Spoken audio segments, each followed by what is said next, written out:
Նինոցմինդայի մունիցիպալիտետի ավականու վրացական երազանք դեմոկրատական Վրաստան և ժողովրդի ուժ խմբակցությունների նախաձեռնությամբ և քաղաքապետարանի մշակույթի, կրթության, սպորտի հուշարձանների պահպանության, երիտասարդության հարցերի և տուրիզմի ծառայության աջակցությամբ այս տարի ևս կանցկացվի սեղանի խաղերի առաջնություն։ Համաշրջանային խաղերին իրենց մասնակցությունն են ցուցաբերում շրջանի բոլոր գյուղերն իրենց խաղացողներով։ Ինչպես գիտեք, արդեն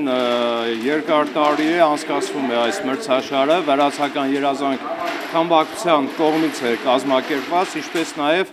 ժողովրդի ուժ խմբակցության կողմից։ Համատեղել ենք այս խաղերը շաշկի, դոմինո, շախմատ եւ նարդի։ Անցկացվել են գյուղերում, այսօր անցկացվում է Նինոցմինդա քաղաքում,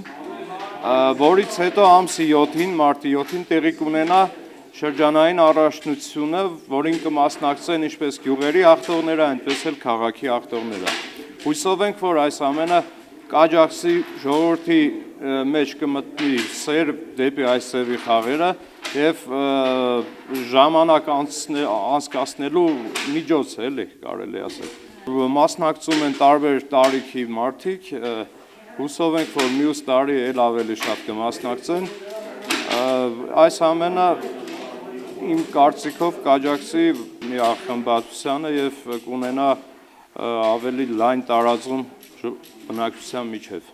Նախընտրական խաղերն արդեն անցկացվում են Նինոցմինդայի մունիցիպալիտետի վարչական միավորներում։ Խաղերի մասնակիցների տարիքային սահմանափակում, գենդերային տարբերություն, սահմանափակ կարողություններով անձանց տարանջատում չի դրվում։